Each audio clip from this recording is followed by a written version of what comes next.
Bem, pessoal, nós estamos aqui, antes de tomar a pauta, vamos aproveitar, está aqui conosco, representando a Solute hoje, o Luiz Henrique, o Lucas Torres e a Julie.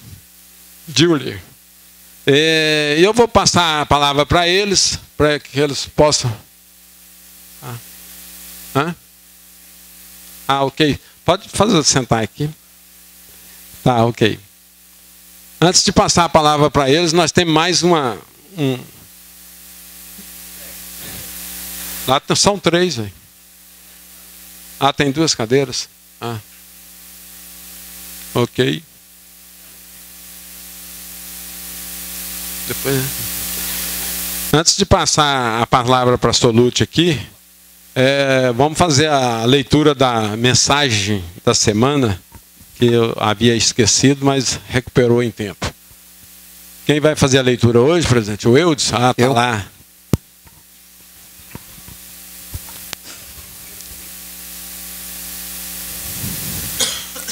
O pescador e o banqueiro. Um banqueiro de investimentos americano estava no cais de uma povoação das Caraíbas quando chegou um barco com um único pescador. Dentro do barco havia vários atuns amarelos de bom tamanho. O americano elogiou o pescador pela qualidade do pescado e perguntou-lhe: quanto tempo gastou a pescá-los? O pescador respondeu que pouco tempo. O americano perguntou-lhe logo: por que não gasta mais tempo e tira mais pescado? O pescador disse que tinha o suficiente para satisfazer as necessidades imediatas da sua família. Volveu o americano: mas que faz você com o resto do seu tempo? O pescador diz: depois de pescar, descansar um pouco, brinco com os meus filhos, durmo a sesta com a minha mulher, vou ao povoado à noite, onde tomo vinho e toco guitarra com os meus amigos. Tenho uma vida prazenteira e ocupada. O americano replicou: sou especialista em gestão e poderia ajudá-lo. Você deveria investir mais do seu tempo na pesca e adquirir um barco maior. Depois, com os ganhos, poderia comprar vários barcos e, eventualmente, até uma frota de barcos pesqueiros.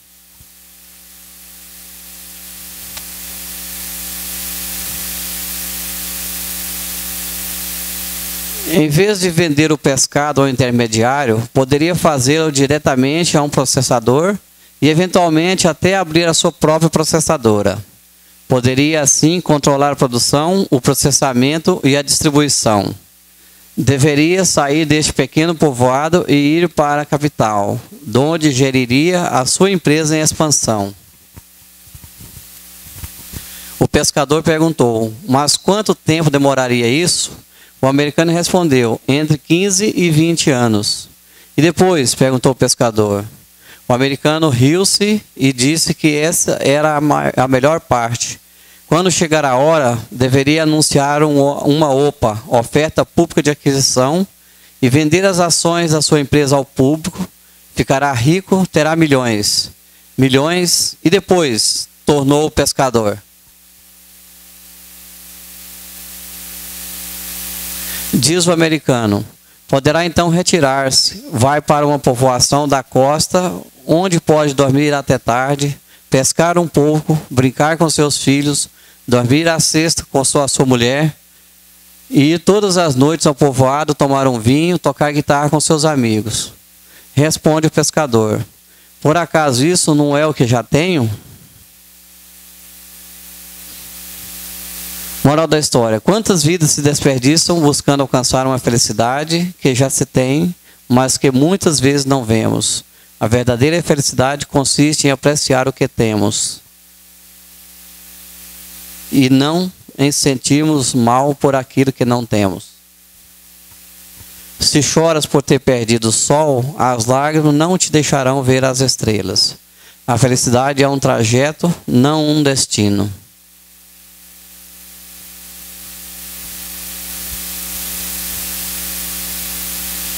Passe um dia feliz e uma semana melhor. Depois dessa aí, né? Temos que valorizar o que temos e não o que não buscamos, né? Esse gestor caiu do cavalo aí. Bem, pessoal, então, como eu disse a vocês, o pessoal da Solute está aqui e vamos ouvi-los. O que é que eles têm para nós aqui? Com vocês, a palavra, o microfone aí está funcionando. Boa noite a todos. É um prazer estar aqui nessa reunião com vocês, tá? Representando o comercial. O Luiz é um consultor de atendimento, o Lucas também. Sou a coordenadora do comercial da Solute. Nós estamos à disposição para tirar qualquer dúvida, passar qualquer orientação e principalmente informar-lhes que nós trabalhamos com uma proposta específica de parceria para vocês, em conjunto com o sindicato, no qual vocês têm todo um aparato específico da Solute, né, tanto no prazo de atendimento, a forma do atendimento, né, o encaminhamento dos documentos dos clientes para o nosso e-mail, para a agilidade ainda maior desse processo da certificação. Os atendentes, os consultores especializados. Então, tudo que vocês precisarem com relação até atendimento técnico, né, o suporte técnico que nós temos também, de uma qualificação específica, né, é o que realmente faz o diferencial da Solute. Nós estamos aqui à disposição para tirar qualquer dúvida e esclarecer qualquer questionamento que vocês tenham em relação ao certificado, às obrigatoriedades. Nós estamos à disposição. Alguém quer fazer alguma pergunta ao Geraldo? Tem um microfone com eu dizer, ó, Geraldo. Atrás aí.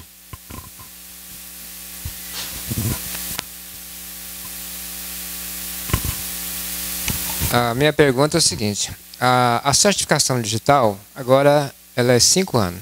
Essas antigas nossas, para 3 anos, ela vai valer os 3 anos, ou como já vai proceder, ou nós não vamos ter o direito dos 5 anos, como é agora? Por enquanto, permanece o A3 de 3 anos, né? O de 5 anos, que já foi autorizado, ele ainda não está efetivamente no mercado. Mas assim que ele vier, é um novo certificado com uma validade específica de 5 anos.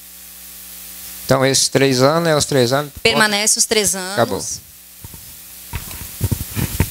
Irani, quer falar, Irani? Passa aí o microfone para trás aí, Geraldo, para nós.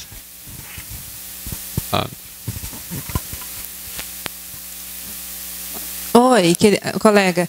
Nós fizemos um certificado para 1 ano, aquele que veio no CDzinho e instalou na máquina. Eu quero saber o seguinte, é possível configurar para criar uma senha ali, porque o acesso está liberado? Não, em questão do A1 não, porque o A1 ele já é predisposto na nossa senha, né? A senha padrão nossa. Já o A3 sim, como é criptografado naquele token, tem como modificar a senha com senha de administrador. Já o A1 não, porque ele é gravado, não tem como modificar esse arquivo, né? Só o A3. Pode ser feito uma senha específica no computador, né? Então vocês podem alterar a senha atual, deixar uma senha específica para o acesso específico de pessoas, e aí limita bastante o uso do computador. Agora, do certificado A1, não. A Marli, um microfone para a Marli ali.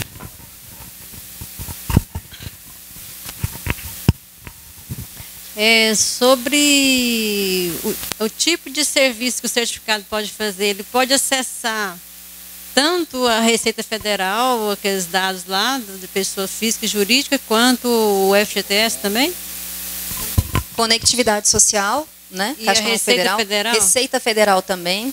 Inclusive, nós temos um relatório de cada acesso que é possível com certificado e cada especificação para cada tipo de público. Por exemplo, na Receita Federal, quais são todas as opções que podem ser feitas com o certificado digital? Na Justiça, quais são as utilizações do certificado, né, com relação aos advogados, para os médicos também, para os produtores rurais, né, a conectividade social da Caixa Econômica, FGTS. Então, tudo isso nós temos. Inclusive, se a senhora precisar, a gente pode disponibilizar, inclusive o cartão, a gente pode passar por e-mail essas aplicabilidades, que fica bem objetivo e bem simplificado para o entendimento. Quer dizer que tanto faz, se eu requerer para conectividade, ele automaticamente vai servir para todas as coisas aí. Para a receita também. E o valor é um mesmo. É o mesmo valor. O certificado ele tem essa amplitude de ação. Microfone para a Cleonice aí, ó. A Cleonice ali primeiro. Oi, eu tenho um cliente, ele tem o eCPF, aquele só para fins da Receita Federal que a gente faz a transmissão dos relatórios. Aí ele é produtor rural. No caso, para utilizar para os empregados da fazenda, ele vai ter que modificar, incluir o SEI? Sim, ele teria que concluir o SEI, porque é esse SEI que faz cadastrá-lo na conectividade social que é a Caixa Econômica para recolher o FGTS necessário dos contratados. Então, o certificado dele vai servir com o SEI. Se não colocar o SEI, ele não vai fazer Mas a o mesmo social. só faz uma adequação e tem um custo menor ou é uma outra certificação? Não, é o mesmo certificado. Na hora que nós formos fazer, nós vamos perguntar para ele se ele possui esse SEI, se ele tem um cadastro específico. Não, pois é, mas ele já tem a certificação, no caso. Ele já possui, mas não colocou o certificado. Não colocou porque ele usava para outra finalidade. Não, no caso teria que fazer outro. Tem que fazer outro, arquivo realmente. pronto não tem como modificar ele, né? Ok. O Halley, microfone para o Halley.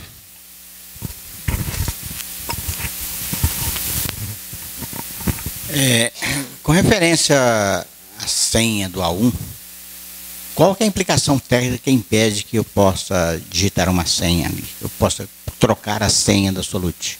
Certo. Essa senha, nós fazemos o cadastro ali na hora, que nós estamos providenciando o certificado. Então, às vezes, o cliente já tem uma senha predisposta. Então, a gente pergunta para ele, o senhor precisa de uma senha que o senhor queira, que só o senhor vá mexer, vamos dizer assim, em geral, no certificado? Ele vai e coloca a senha que ele quer. Agora, se não, ela já sai pronta nossa ali mesmo, né? Tudo bem, mas isso aí, anteriormente, você não fazia isso não, né? Porque, na realidade, todas elas saem Solute pronto. Isso. É porque é o mais comum, né? O pessoal, que qualquer coisa ele liga para a gente, eu não lembro aí da senha. Não, ela é padrão? É Solute. Agora, se ele colocou outra, aí, para configurar o certificado, não tem como mais, só outro. Por isso que a gente já sai com nossa. Por que a maioria dos trabalhos, a maioria dos certificados, todas as vezes a gente pode trocar a senha quando quer, né? Quando precisa, né? E o que é que impede a gente fazer? Porque vocês colocam a senha. Agora, o porquê que eu não posso trocar a senha?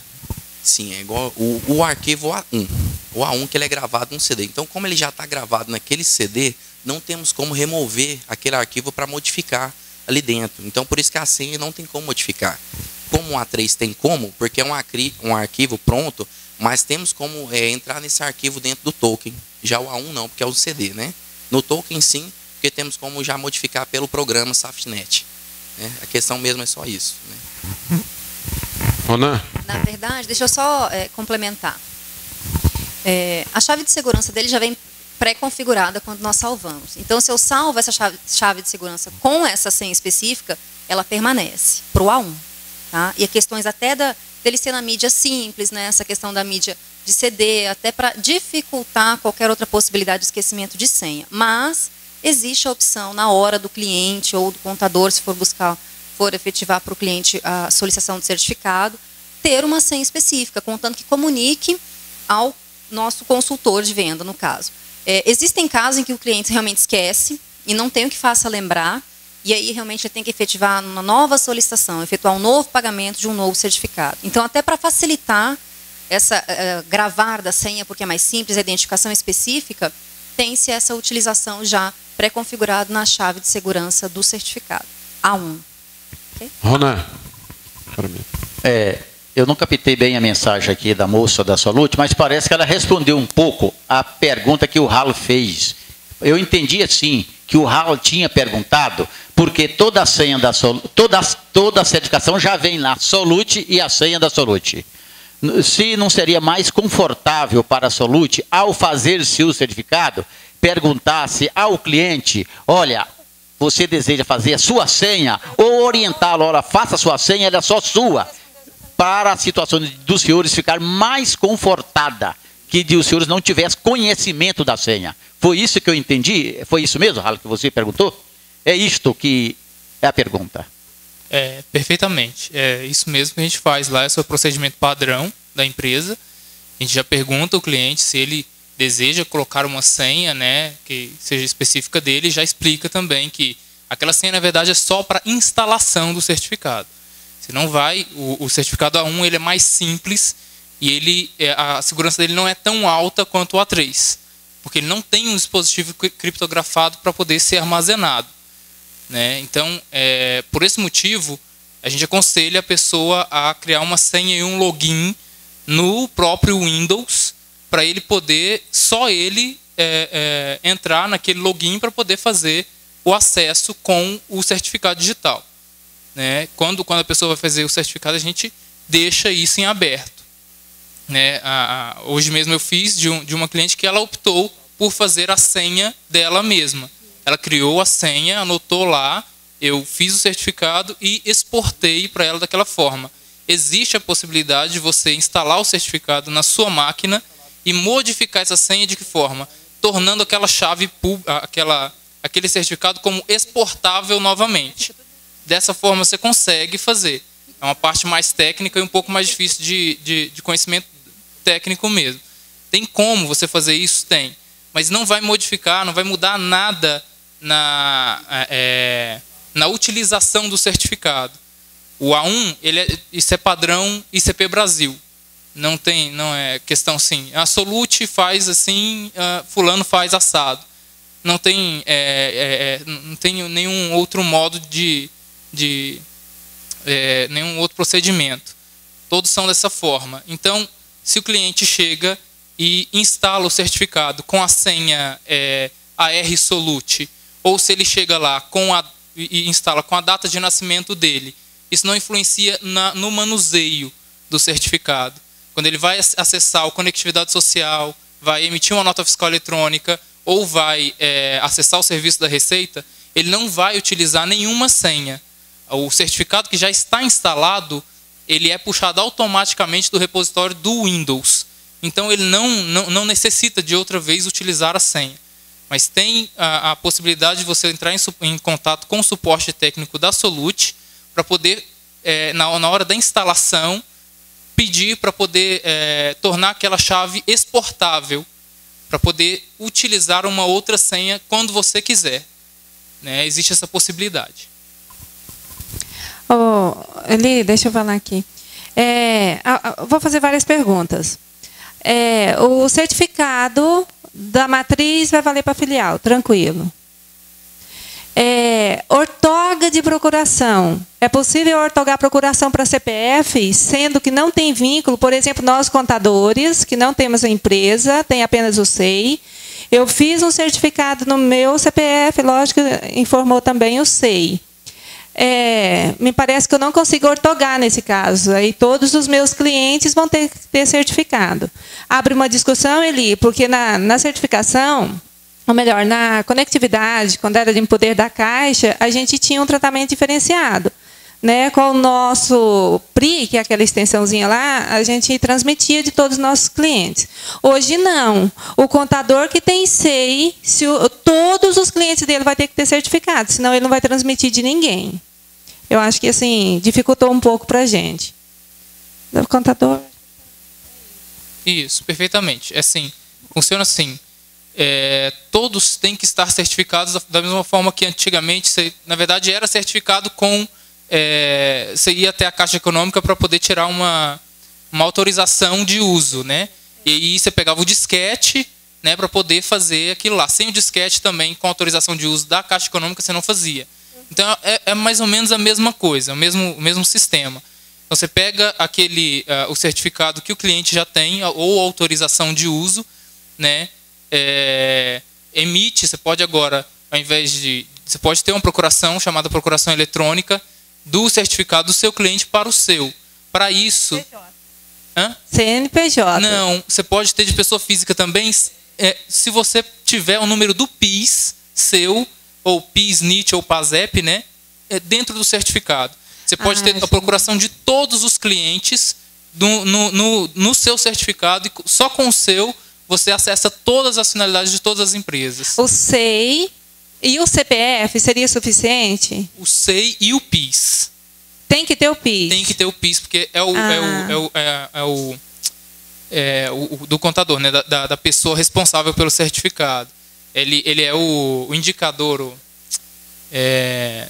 social, né, da pessoa física mesmo, né? É ele que identifica a pessoa lá no sistema da Caixa, exatamente. Mais alguma pergunta, pessoal? Tá, o microfone tá aí pertinho. Manda abraço. Oi. Espera aí, Marli, deixa o menino perguntar. Tem uma situação que eu não consigo acessar via procuração, que é no site do Estado, para baixar o arquivo XML. A minha pergunta é, no certificado A3, tem como eu copiar do meu cliente o físico, esse drive, o conteúdo do pendrive, colocar numa pastinha para mim estar acessando? Porque via procuração eu não consigo acessar. Esse arquivo XML, você fala da nota fiscal eletrônica? Isso. Esse arquivo fica disponível no site da Cefaz, e eu não sei se ele se tem como você baixar ele. Tem, mas só com o certificado da própria empresa. Eu sei que tem como visualizar ele, né? Agora, para fazer a baixa desse arquivo XML, só com o certificado da pessoa, mas o A3 não tem como você fazer backup, justamente porque o dispositivo é criptografado. Então ele elimina essa possibilidade. Só o certificado A1 que ele consegue ser instalado em várias máquinas ao mesmo tempo para poder funcionar. Só ele é restrito a esse tipo de backup mesmo. Não tem como, infelizmente, o A3 fazer isso. Ok. Mais alguma pergunta? A Marli ficou para perguntar. É sobre esse mesmo que eu ia falar, sobre a nota fiscal eletrônica, só serve o certificado A1, é isso? Não, serve tanto A1 como A3. A diferença é que, às vezes, alguns programadores, todo programa, na verdade, aceita, só que alguns programadores dizem que não aceita. O meu programa não aceita. É porque é muito difícil, em alguns programas, instalar o A3. Então, eles dizem assim, não, o meu programa não aceita, o meu programa assim, tal não aceita. Aí, a gente teve uma reunião com o suporte técnico da Solute mesmo, eles fizeram um acesso e tal, e descobriram que, na verdade, consegue, só que é muito difícil. E tem programador que ainda desconhece também como funciona para dar certo. Então, se ele não consegue, ele fala assim, não dá certo, porque eu não consegui. Então, às vezes ele pega o programa por representação, né, e às vezes a própria empresa de onde ele pega o programa não dá a finalidade para instalar o certificado A3 na máquina, né? Então, não é que não funcione, mas às vezes alguns programas particulares não dão essa opção. Agora o programa público da Cefaz, né, a Cefaz de São Paulo, lá todos, tanto o A1 como o A3 e também o A5 também vai funcionar, mas vai sair um novo programa, né, para poder adequar ao A5 também. Então esse A5 é dos 5 anos, ele é novo? Ainda Isso. não está ainda. Não está no mercado ainda, porque é o SHA-3, que a Receita Federal já criou as chaves, só que ainda não foi liberada, né? O governo federal ainda não liberou essas chaves para poder ser comercializada. Então a gente está esperando ainda essa autorização para poder começar a comercializar e também ter uns novos dispositivos, porque esse SHA-3 também dobra de novo a criptografia. A primeira era 1024, foi para 2048, agora vai para 4096. Isso, perfeitamente. E outra coisa, explica melhor sobre o contador aí acessar todas as empresas pelo A3 que você explicou. Eu não entendi bem. Ele vai na caixa, faz a procuração? Não, você faz isso tudo online, né? Você faz o primeiro acesso com o certificado do cliente na Caixa Econômica Federal, lá no Conectividade Social. Isso seria com o certificado do cliente, porque ele tem que outorgar a procuração para você. Então você não pode, por exemplo, requerer uma procuração dele. Então, de todo jeito, tem que ter um certificado do cliente. Do cliente, exatamente. Então, os dois vão ter que fazer, tanto o cliente quanto o contador. Perfeitamente. Tá bom, então. Obrigada. Microfone aqui, ó, Geraldo. Aí. Você, contadora, tem a sua certificação digital, pode ser A1 ou A3, depende do seu critério. É o ECPF, o qual tem que constar o SEI e o ideal do meu PIS. Aí a sua empresa tem a certificação digital dela lá. Então, você vai no site da Receita Federal, você faz o registro do seu... na Caixa Econômica, desculpa. Entra no site da Caixa Econômica, faz o registro do seu certificação.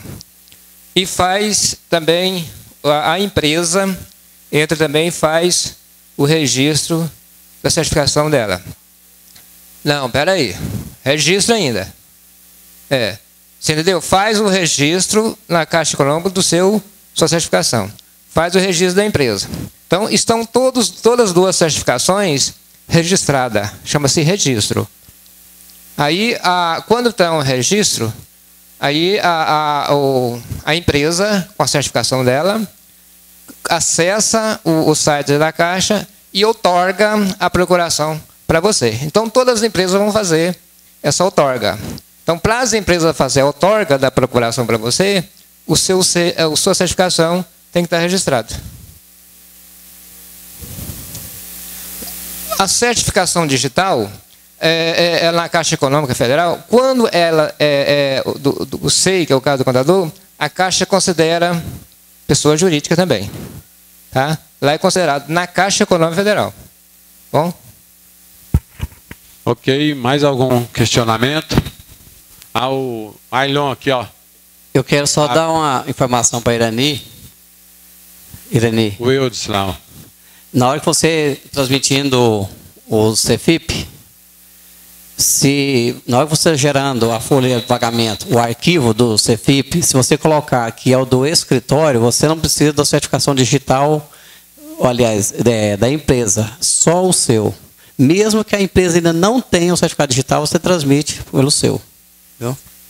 Aí mas agora você não acessa, depois você não acessa os dados dos funcionários, você só transmite para gerar a GRF e o GPS, mas você não acessa os dados da empresa dos funcionários, só para transmissão.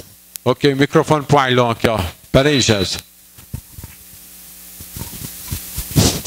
Bom, o que eu gostaria de saber, até eu já fiz essa pergunta assim mais algumas vezes, inclusive para a Solute, o Eudson acabou de responder, mas eu já estava com a pergunta aqui para fazer para vocês, vou repetir nova.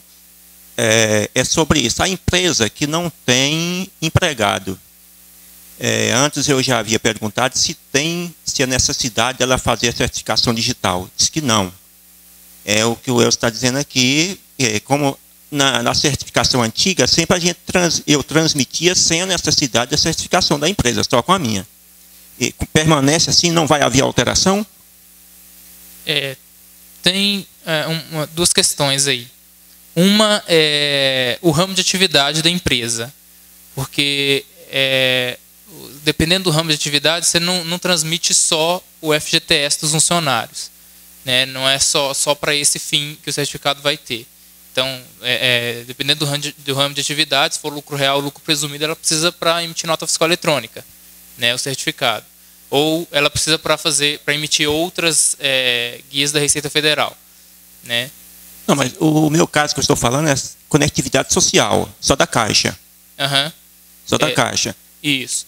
Não é necessário... Ela não tem empregado. Isso, não é necessário o certificado digital para quem não tem nenhum empregado. Mas você precisa, às vezes, para transmitir, se você transmite o INSS do próprio proprietário da empresa. Isso aí também vai precisar, não é obrigatório agora, mas vai precisar também daqui para frente. Ah, tá. Então, tudo bem. Então para todos, já deve alertar que tem futura, da agora para frente vai precisar fazer. Algum questionamento a mais? Não? Não? Alertando aqui, eu já comentei com a Julie e com o Luiz e o Lucas. Nossa reunião aqui ela é vista pela internet por mais de 1000 internautas. Agora, N contadores recebeu um panfleto aí do Correios do Brasil, dizendo, oferecendo esse mesmo tipo de serviço, porém com uns preços aqui que deixou muita gente preocupado. Mas eu tive conversando com a Julie talvez aqui não esteja incluído o token ou a leitura. Eu gostaria que ela comentasse alguma coisa a respeito disso, hein? Ou então o Luiz, hein? O Lucas. Nós queremos esclarecer que esse preço que foi vinculado, ele realmente não tem o token, é somente o certificado, e também somente o certificado, no caso, se for pelo cartão ou leitura, né? Então é somente o certificado, não tem o aparelho, token ou cartão e leitura. A entrega desse certificado também não é como na Solute, que nós entregamos no mesmo dia, com em torno máximo de 40 minutos. Né? O suporte técnico não existe com relação à instalação e as demais solicitações posteriores. E a Solute também trabalha somente com o certificado. Tá? O certificado ele é vendido à parte, sem o token ou também sem o cartão e a leitura. Então, esse preço praticado, ele pode também ser praticado com a Solute, tá? Se for somente o certificado. A gente consegue verificar esses valores para vocês também. Mas ele não é acompanhado de todo o serviço que a Solute já presta, frisando suporte técnico, nós temos muitas ligações, né, Lucas, de clientes tirando dúvida, não só dos contadores, mas principalmente dos clientes, com relação ao suporte técnico, né, essa entrega do certificado e o atendimento especializado, loja especializada com funcionários específicos, no tratamento específico da certificação digital. Nós aqui da reunião, nós estamos cansados de saber. Eu gostaria que você repetisse para nós, hoje, quanto estaria o A1 de vocês e o A3 e quais as documentações deveriam ser encaminhadas. Certo. Oi, som. Oi, som. O A1 a gente está praticando ele a R$190. Era o preço que a gente praticava ele a 230, né? Abaixo.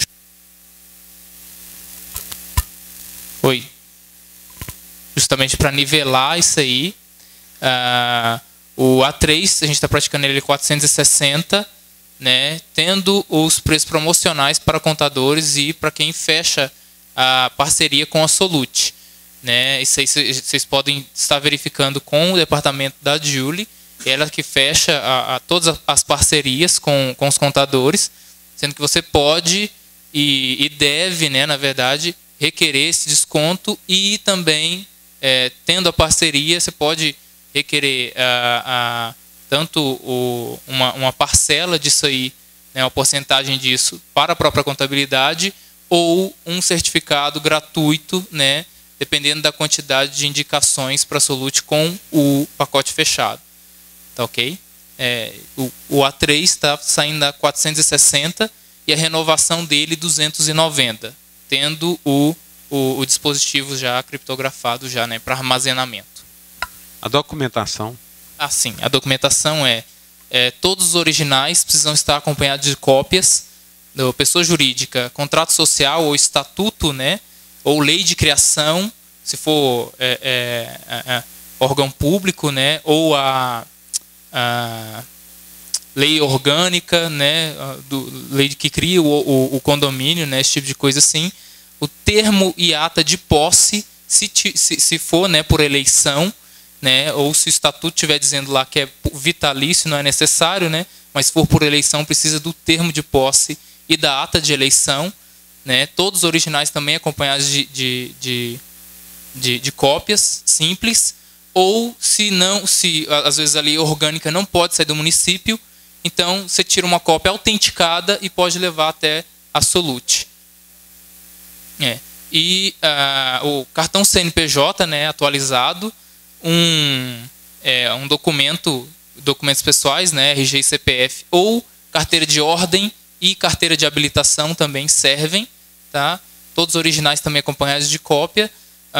Um comprovante de residência, que esteja o nome da pessoa ou dos pais dela, né? Se não tiver, também a gente tem uma declaração de endereço que ele preenche, né?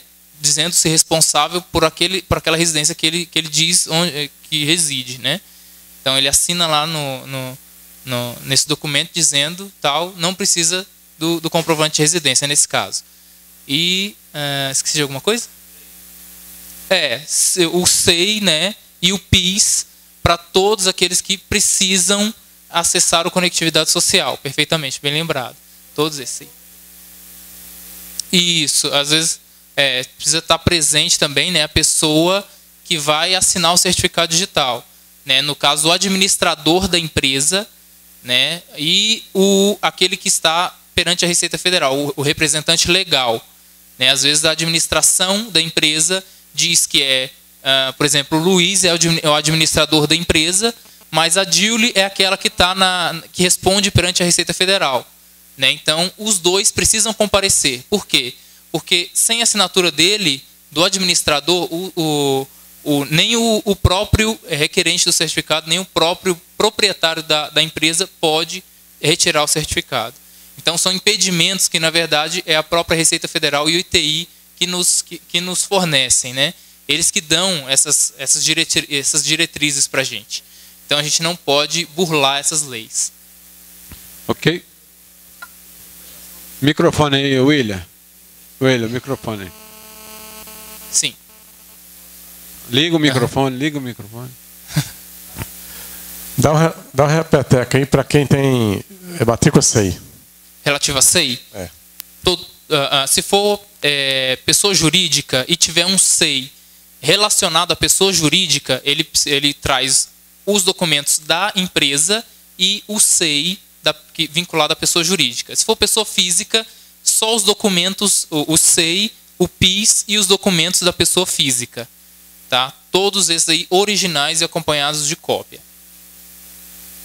O PIS e o CPF, né? Aí porque já vem os documentos pessoais, né? Os documentos pessoais têm que acompanhar RG, CPF, ou carteira de ordem, identidade, tudo, né? A habilitação também. Ok. Irani, microfone.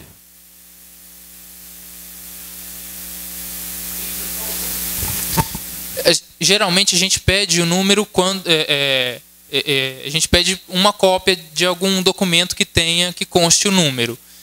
Se não tiver, tiver só a possibilidade de trazer o número, a gente tenta tirar um espelho pela Previdência. O que acontece é que às vezes não tem, a pessoa nunca trabalhou de carteira assinada. Tirou a carteira, mas nunca trabalhou. Então não tem o registro lá na Previdência Social daquele número de PIS, ou NIT ou PASEP, né, se for por Prolabore. Então, o que acontece é que a gente tenta tirar e às vezes não consegue. E aí ele precisa ir até um local, tirar a fotocópia da carteira de trabalho, que aquilo lhe serve para a gente como amparato, né, perante as leis do ITI, serve como amparato para a gente poder levar para eles lá e falar, isso aqui serve como comprovante do número do PIS. Ok, Irani. Na administração, quando consta lá no contrato que 2 diretores assinam em conjunto, tem que ser a presença dos 2 e a documentação dos 2? Perfeitamente. Se não vier dizendo que eles podem assinar pela administração da empresa isoladamente, não há possibilidade de fazer o certificado só com a presença de um. Tem que tomar muito cuidado, porque às vezes vem dizendo a administração da sociedade será exibida por ambos os sócios, vírgula, assinando isoladamente na parte jurídica e fiscal. Não serve, mesmo assim ainda não serve. Às vezes vem escrito lá no fim que eles podem assinar isoladamente. Mas esse assinar isoladamente no fim, depois que passou a parte da administração, não dá direito a ele assinar isoladamente na hora de fazer o certificado digital. Porque ele pode assinar no fisco, no jurídico e na parte financeira da empresa. Mas ele não pode administrar sozinho. Ele não pode administrar isoladamente. A administração tem que ser em conjunto. Aí tem que olhar isso aí, que às vezes, geralmente, dá muito problema, porque a pessoa acha que ele pode, que ele tem poderes, porque ela assina em todos os lugares isoladamente, menos na hora de fazer o certificado, porque a administração tem que ser em conjunto. Outra situação é o SEI, o extrato do SEI. Então, assim, tem casos que a gente tem um SEI lá impresso quando fez, sei lá, tem 5 anos, até mais. A gente não tem a senha de acesso. Aí vai lá na Solute, a Solute não aceita porque fala que tem que estar impresso, tem que ser um extrato atualizado. Isso ainda está valendo. E outra situação a gente encaminha o cliente para a Solute, a gente faz o comunicado, fala a finalidade daquele certificado, ele tem que levar o SEI, porque senão não vai servir para a transmissão dos dados da folha. Ele não observa, sei lá, e chega lá na Solute sem o SEI. Chega lá, eu acho que às vezes com a intenção de ganhar tempo, acaba que ele faz só no CPF. Já aconteceu isso comigo. Então, eu até liguei lá, reclamei com vocês, porque às vezes não soube interrogar o cliente o suficiente para identificar o que ele queria. Porque um certificado no CPF vai servir para ele, mas para aquilo que foi solicitado não vai servir. Então, eu tenho caso de cliente que vai ter que fazer de novo, justamente porque não houve, não conseguiram se esclarecer lá na hora do atendimento. Aí, se vocês pudessem interrogar mais para evitar esses transtornos. Claro, vamos tomar nota disso aí, sim, vamos estar cientes disso aí, tentar fazer o máximo possível para dar andamento nisso aí.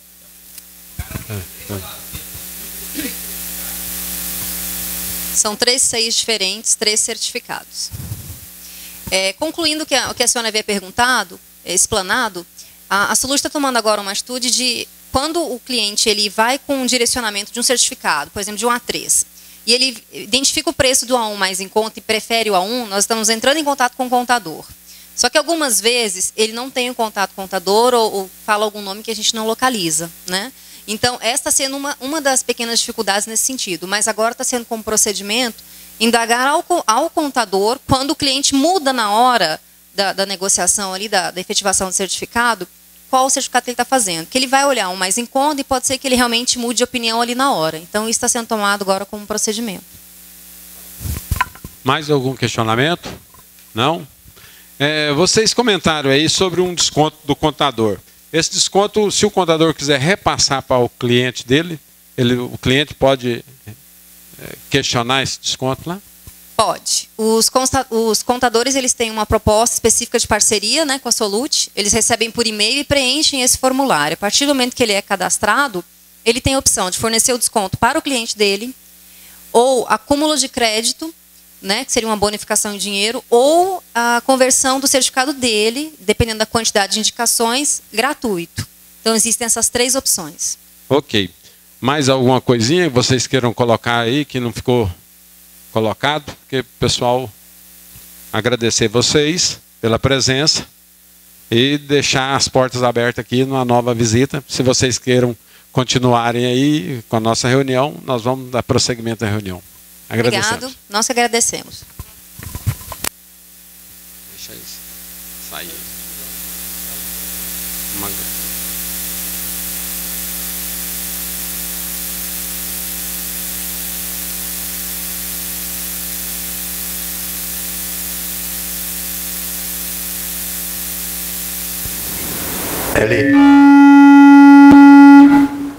Lembre-se sim. Pode. Agora com você, presidente. Bem, pessoal, hoje houve questionamento quanto o pessoal que registrou o livro diário na junta comercial. No nosso programa tem lá que aqui não é página, é folha, tá?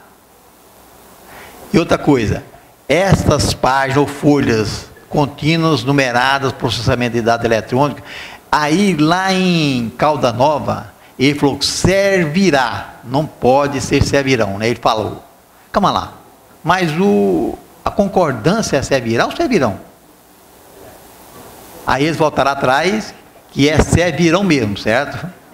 Eles colocaram o diário da pessoa em exigência. Aí depois eu conversei com o patrão da junta, mandei de novo conversar com eles, então ele falou que era servirá, então nós conversamos com ele, não, é servirão mesmo, viu? Porque é no plural, né? Não é no singular, tá bom? E aqui realmente é folha, não é página, aqui também é folha, tá? O nosso programa é só mudar para a folha lá, tá? Não coloque página que eles podem recusar e eles estão corretos, porque a 107 está falando a respeito do assunto. Deixa o Ralo falar aqui um momento. Everaldo, no caso de página é quando está impressa em frente e verso. Sim. Se for frente e verso, aí é página. Folha é quando está impresso apenas Apenas de um lado. Mas o diário nosso é sempre só de um lado, né? Não depende da impressora. A impressora, depende da impressora que a pessoa tem. Se você falar vento e verso, aí você coloca a página. Pois é, aí não, quando é frente e verso, aí é página. Página. E quando agora, imprimir em um lado só da folha... É folha. Aí é folha. Certo. Aí está na lei, na 107 está falando isso. Nossa reunião também é cultura, tá? Nós estamos aqui com o doutor Idélcio Ramos Magalhães. Ô Eli, oi? Me permite também um pouquinho, só um pouquinho, só. Me cortou. Ô pessoal, cortar você aí, me perdoa, doutor.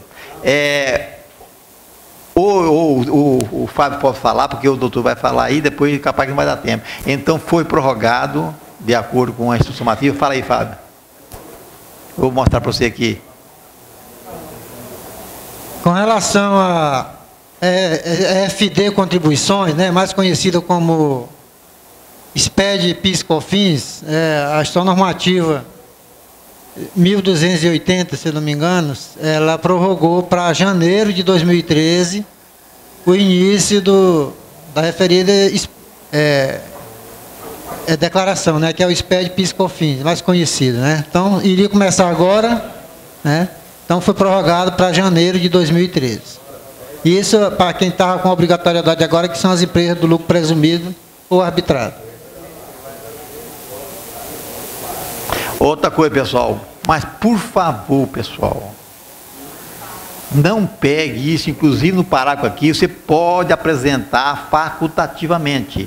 Não deixe para o último dia, gente. O pessoal fica doidinho para apresentar esse PIS/COFINS agora e erra tudo. Então, fale para os programadores adaptar o programa para fazer o PIS/COFINS a partir de janeiro de 2013. Não deixe para a última hora, depois fica aquele sufoco total. Não realmente é muito difícil, o pessoal vem no último dia, na última hora, no último minuto. Então, o brasileiro é isso mesmo, mas, por favor, vamos ser menos brasileiros um pouquinho, certo? Vamos trabalhar antes para não ter sufoco, porque a multa é pesada. Teve uma pessoa que tinha uma multa de 240 mil. A pessoa, ela não ligou o negócio, não deixou ter as empresas dela, mas não sabia, certo? E ficou por isso mesmo. Então ela deve fugir do Estado, não sei o que vai fazer, certo? Não, é sério, você fica rindo, mas é seríssimo. Ela falou que não apresentou nenhuma empresa dela, olha. E veio aqui, o que eu vou fazer? Fazer como, menina? Eu não posso fazer mais nada, não. Então você vai ter que pagar a multa, 200 e tanto, porque reduzindo dá 200 e tanto. Não sei quantas empresas tem, diz que vai dar 80 mil reais de multa. Vai passar o resto da vida pagando multa, né? Cuidado, gente, não deixamos passar isso. Falo novamente, gente, o que o sindicato, através da diretoria, a FIEG, através do Avaristo, o pessoal do Sindipeça, conseguiu lá, inclusive do Conselho, através do Henrique, o pessoal do SESCOM, conseguimos, gente, que vamos esquecer o passado dessa CIB nacional e fazer a partir de agora. Não deixe isso passar, gente, porque passou disso aí, não tem jeito mais não, viu? Então, infelizmente, vai ter que pagar a multa mesmo. E a multa, né, é bem salgadinha, viu? Tá? Não falo mais não. Ok. Então, como eu disse antes, a presença do Dr. Idélcio Ramos Magalhães, representando, não sei se está representando, mas indicado pelo Sindilojas. Ele veio aqui falar uns 5 minutos para nós aqui sobre o mandato de segurança. E eu vou convidá-lo para a mesa e já passar a palavra para ele e logo em seguida ver se nós conseguimos fazer alguma pauta ainda. Tá? O microfone tem aqui, ó. Pode usar esse microfone aí, doutor. Boa noite. É um prazer retornar aqui nessa reunião de vocês. Já tive a oportunidade de aqui estar outra vez com o Dr. Paulo e o José Carlos, presidente do Sindilojas. E naquele momento nós transmitimos aos senhores e senhoras a impetração do mandato de segurança e da qual já tínhamos uma liminar em prol dos sindicalizados. E nós pleiteávamos naquele momento aquelas verbas patronais previdenciárias, que é sabido de todos, as indevidas, né? Mas se não for através da justiça, o órgão não aceita que o empregador deixe de recolher. E na sentença nós tivemos êxito em quase todas as verbas, exceto, entre elas, o salário maternidade, que segundo instâncias superiores é verba salarial. Férias gozadas também é uma verba salarial. E não tivemos êxito no 13º salário quando indenizado. Recorremos e férias, inclusive não gozadas, ou seja, vertidas em pecúnia, em sentença monocrática nós não tivemos êxito. No entanto, apelamos e conseguimos no tribunal reverter algumas. Aliás, a única verba foi as férias indenizadas. Ficou pactuado os últimos 10 anos, desde 2000, 8/6/2000, a compensação desses valores recolhidos indevidamente. Agora, encontra-se num patamar esse processo de análise da presidência do tribunal sobre um recurso especial, se sobe ou não. Nós estamos torcendo para que permaneça, porque o prazo prescricional já estava pacificado. No entanto, de maio para cá, eles estão mudando. Que todas as ações impetradas após a lei complementar 118, com 5 anos só que nós teríamos esse direito. No entanto, nós estamos trabalhando ainda com os 10 anos que conseguimos, tanto em decisão monocrática, quanto em juiz de primeiro grau, quanto no tribunal. Certo? Eu conclamo aos senhores e senhoras que esse é um momento de divulgação importante, é lógico, com ressalvas, que é hora de divulgar aos clientes, contribuintes e sindicalizados, e quem não for ainda sindicalizado, que procure, de um modo geral, se sindicalizar para poder ter vantagem sobre isso aí. Porque na sentença de primeiro grau, eles só permitiram que fizessem jus aos sindicalizados que tivessem sido efetivados até a data da impetração do mandato. Mas nós batemos, não concordamos, e o tribunal disse que até a data da efetiva compensação, se o empregador decidir associar, ele vai poder fazer parte obter esse êxito também, ou seja, obter essa vantagem das verbas patronais. Eu trouxe algum material para ser distribuído, pediram que eu trouxesse umas 20 pastas, eu trouxe, e vou deixar com os senhores para poder distribuir juntamente com os cartões. Tranquilo. E estou à disposição caso queira. Parece que a Irani quer falar. Irani. Pode falar, Irani. Doutor, eu tenho um caso prático dessa compensação, que foi o instante que caiu o último CFIP compensado, o fiscal foi na empresa e autuou essas compensações, porque está certo, a empresa compensou por orientação do advogado, já com a decisão da primeira instância, isso não tinha decisão final. A Receita autuou e acabou que o advogado foi arrolado também no processo para pagar a multa. Você tem decisão já referente a essas compensações definitiva? É o que eu disse inicialmente. Nós temos sentença e temos ementa já do tribunal, mas a autorização para compensar é só após o trânsito em julgado.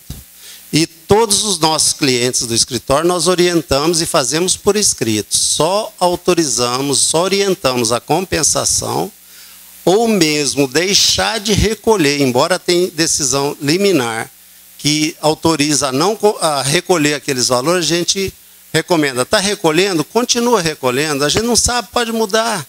E se mudar, depois você vai ter que pagar tudo de uma vez só. Então, continua. Hora que vier, você vai pegar tudo isso corrigido. é melhor, é mais seguro. Então, nós não orientamos, porque, de um modo geral, só adiantando, muitas vezes o advogado diz isso aí, porque do momento que começa a compensar, ele já vai oferir os honorários, que é diante da compensação. E sai muito caro no final. Tá? Mais algum questionamento? Quer colocar mais alguma coisa, doutor?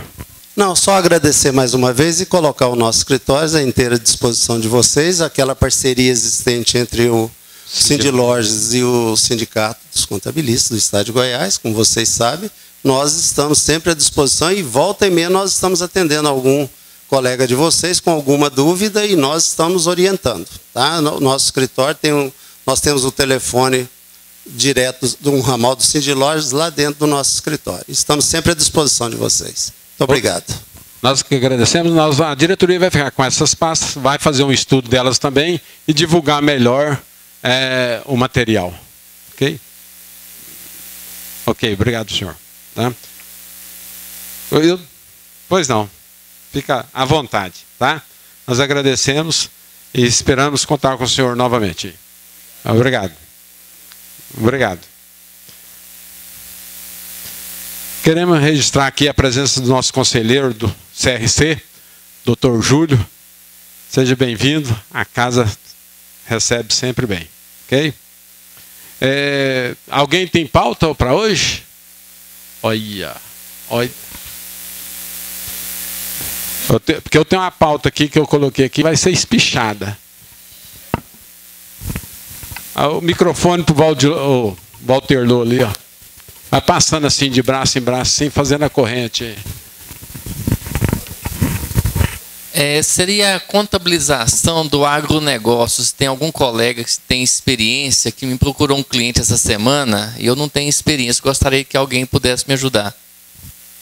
Vou colocar aqui contabilidade e depois você explana melhor. Isso. Tá? Seria um fazendeiro, pessoa física, que é constituir um CNPJ e trabalhar como pessoa jurídica.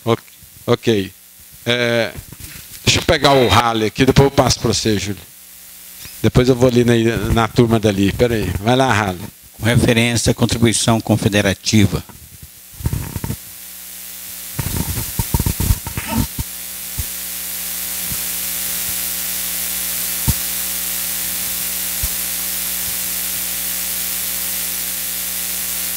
Júlio, cara. Redução do IRPJ presumido.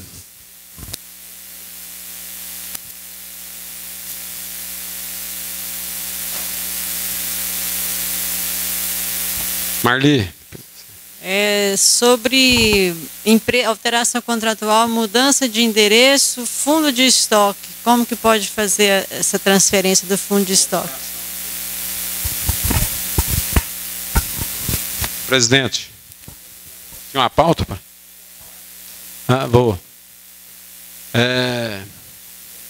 A Irani, tem pauta, Irani?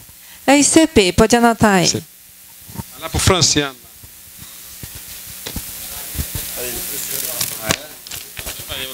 Do mês. Mas daí vai responder a minha agora mesmo, aí ele já me embala com a dele. Vou pôr, os últimos serão os primeiros. O CIP é Organização de Sociedade Civil Privada de Interesse Público. Vamos pôr aqui associação. ONG, pode pôr ONG aí que nós. ONG. Isso.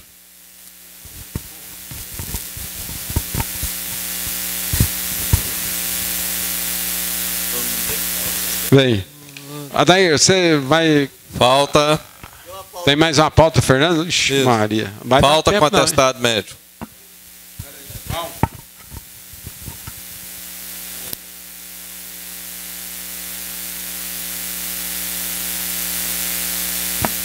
Daí agora você vai falar da sua pauta e responder, e depois a outra pauta é sua também, tá? Você tem duas pautas aqui. Volta a FD contribuições aí, tem um detalhezinho que eu quero perguntar. Contribuição? FD, a EFD contribuições. FD. Tem um detalhezinho que eu quero perguntar. Não, pode, já estou com ela na... É o seguinte, como o Everaldo bem disse lá, entrega antecipadamente a FD aqueles que não estão obrigados a entregar, facultativo. Pergunta, se houver algum erro, a penalidade é normal como se estivesse obrigada a fazer?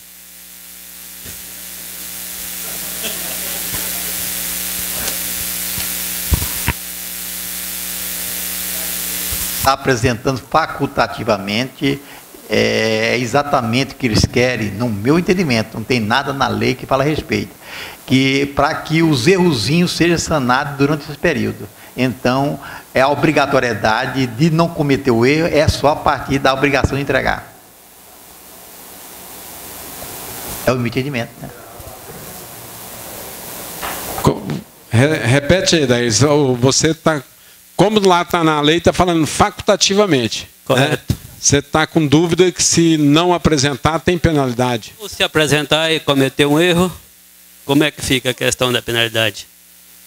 É devido ou não é? Eu acredito que cabe uma retificadora, né? Exato, exato. E a retificadora pode estar sujeita à penalidade.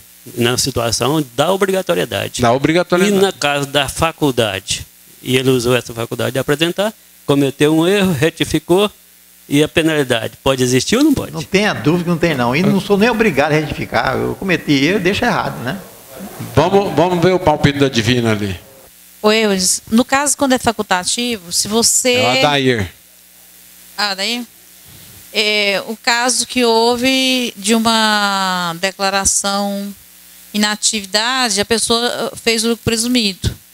Então, foi um caso exemplar. Quando você não está obrigada, você pode retratar com a exclusão, faz um ofício da entrada no protocolo, anexa o recibo e diz que, sem dolo, né, motivo equivocado, foi entregue com a data tal, protocolo-chave tal, e pede a exclusão. Porque se você deixar, a retificadora, ela não existe retificadora para 00, desobrigatoriedade. A retificadora, você retifica uma coisa que vai permanecer. E no caso de equívoco, você pede a exclusão junto aos cadastros, ou seja, da Receita Federal. Ok. Vamos aqui para a pauta aqui. Ela não é muito polêmica, não. A questão do aviso prévio novo. Surgiu uma dúvida da seguinte forma. Alguns têm a teoria, dizem que o funcionário não pode trabalhar 90 dias, entre aspas, né? 90 dias de aviso. O aviso não pode ser de 90 dias. Seria de 30 dias e indenizaria o tempo que for possível. Foi 90, 60, né? Eu queria fazer o fórum aqui justamente isso. A lei, eu acredito que é o seguinte, a lei seria os 90 dias. Alguém viu alguma coisa diferente nisso aí? Adair. Bom, pelo que eu entendo dentro da minha ótica, a projeção do aviso prévio, ela é considerada para todos os efeitos legais. Se a gente partir do princípio que lá na Constituição, no artigo 7º, o inciso 21, o aviso prévio proporcional ao tempo de serviço, sendo no mínimo de 30 dias, nos termos da lei. Então, essa projeção ela é uma extensão do aviso. Se a parte principal do aviso seria indenizada, a extensão também tem o mesmo sentido, conforme o artigo 1º, aliás, parágrafo 1º do artigo 487. O aviso indenizado será indenizado integralmente, seja 30, 60 ou 90 dias. Se for trabalhado, a projeção segue o mesmo critério do trabalho. Alguém quer? Ronan? Pode falar, Ronan. Fala aí, depois o Fábio fala. Não fala. Eu sigo a mesma linha de raciocínio do Adair, né? Se ele tem determinado anos lá que computa, vamos dizer, 60 dias, então o aviso dele vai ser de 60 dias.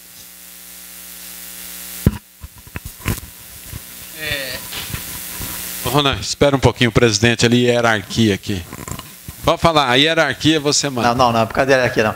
Ele está falando, olha bem, inclusive, eles vamos supor, não vamos colocar 90, porque 90 é bem esticado, né? 60 meses. Então, o questionamento é o seguinte, que ele terá que cumprir durante 60 meses, se o empregado optar pelas 2 horas, durante 60 meses vai ficar 2 horas? 60 dias? Na minha concepção, não. Aí volta atrás, ele terá direito, que essa não modificou, as 2 horas e 30 dias, ou então 7 dias, ele vai ter 14? Então, olha, então é 2 pesos, 2 medidas?